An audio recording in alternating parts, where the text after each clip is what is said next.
How's it going, everyone? This is MindBlank, welcome back to the channel, and I've noticed both in the comments on the channel and when reading up in different places about people's experience with the VEGA cards that getting better performance through undervolting is a new and strange concept for some of us.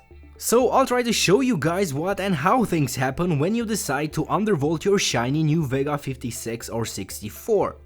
For this purpose, I'll be using my reference PowerColor RX VEGA 64.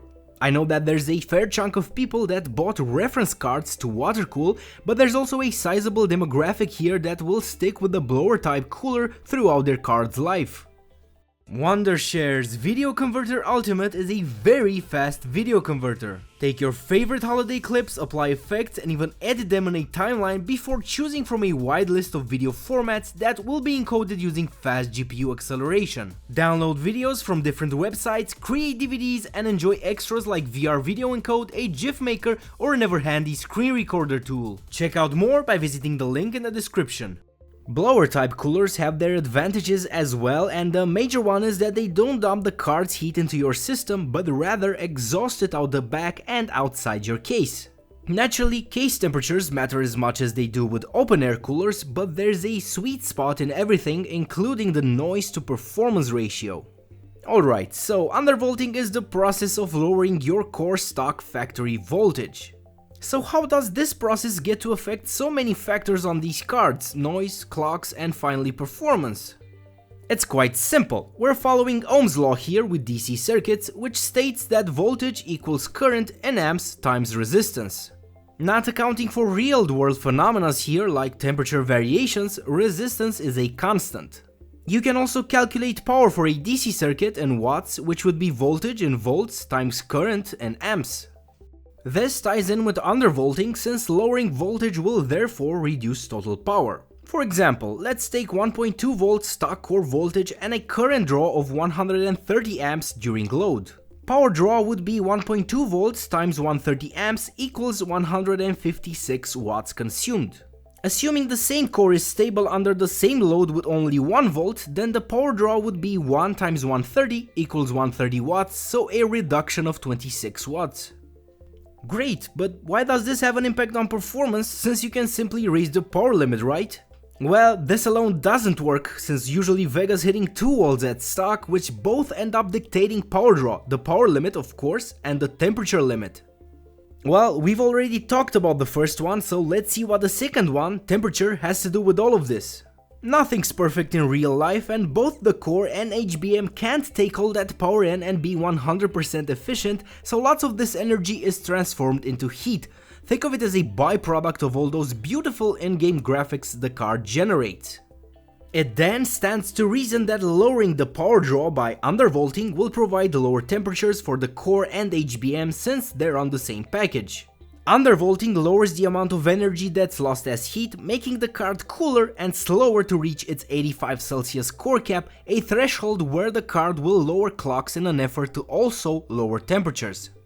Increasing frequency also generates more heat, since the transistors are switching at a higher frequency, so this is also another variable that comes into play. But the idea is that there's a thing called a POWERPLAY table that states what the core clock should be if certain conditions are met, like temperatures and power draw. So let's put everything into place and see the entire chain. You'll lower voltage, thus lowering power draw and the heat output. The card is now under these respective thresholds, so it looks at the POWERPLAY table and it decides to increase core clock, since there's thermal and power headroom. There's slightly higher heat output as a result of the new higher frequency, but it's still not enough for it to again reach 85 Celsius, the cutting point. It reaches equilibrium, the locked frequency where things are calm, temperatures are below the limit, power draw is under the max allowed, clear skies, and it decides to stick here indefinitely depending on the load type, ambient temperature, etc. It's quite simple in the end, but there's a more complex chain of events specifically for VEGA cards. For Polaris it's easier, since it tended to be more power limited than temperature limited, so increasing the power threshold would result in higher frequencies. But VEGA's hotter, and when you do this, it's not going to change anything unless you also lower temperatures. And of course, this also means that having better cooling will provide higher core clocks. So increasing the fan speed has a similar effect, but there's also the concern of noise levels. For Vega, we've got HBM temperature to keep in check as well, it even has a separate sensor. The threshold is higher than 85 Celsius, but if HBM gets too hot, it will command the core to downclock in order to reduce package temperatures. Also, there's the matter of the lowest layer of HBM being much hotter than what's reported by the sensor. So, while you might be at 87 Celsius HBM reported temperature, the last layer might very well be hitting 90 plus Celsius. This is certainly not great, and it's also the reason why some reference cards tend to be less long lasting than AIB ones, since components usually run hotter on them. I think that noise levels should be your starting point. Play with the fan speed until you reach your tolerable gaming limit. This depends if you game with headphones or speakers. My tolerable level using headphones is around 3500 RPM. Stock load sits around 2400 RPM, so this is quite a bit higher. For noise level, 3500 RPM translates to 62 dB, again a sizable jump from the stock 44 decibels. But it's manageable with headphones on, so my fan limit is set. I first lowered the core voltage in 20 mV increments until I get either corruption or a hard lock in my testing game of choice. Notice I didn't touch the core clock at all or power limit, just the voltage. For my particular Vega 64, I got a crash at 1010 mV, so just to be sure that this clock speed is stable under load, I added back 20 mV, which results in 100% stable.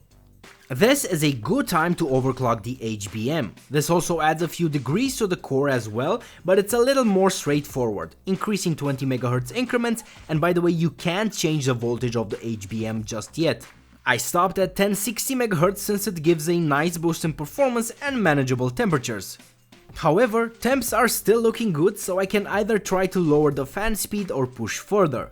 It's clear that any core increase above this won't be stable at this voltage, so I first set the core to 1100 mV.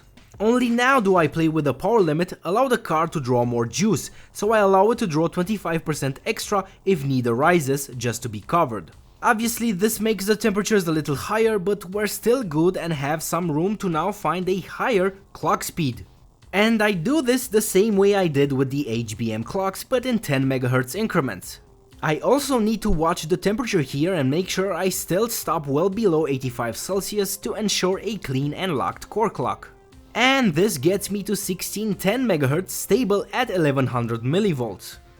So the final undervolt and overclock is fan at 3500 RPM, core clock at 1610 MHz running 1100 mV, which is 1050 mV under load, and HBM at 1060 MHz. Frequency is locked and well above stock, I'm running cooler and have the same power draw as before undervolting, the only drawback is increased fan speed.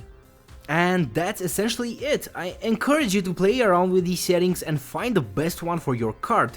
Undervolting still going to be a thing on the AIB cards, but it's going to be even more interesting with the added bonus of a higher performing cooler.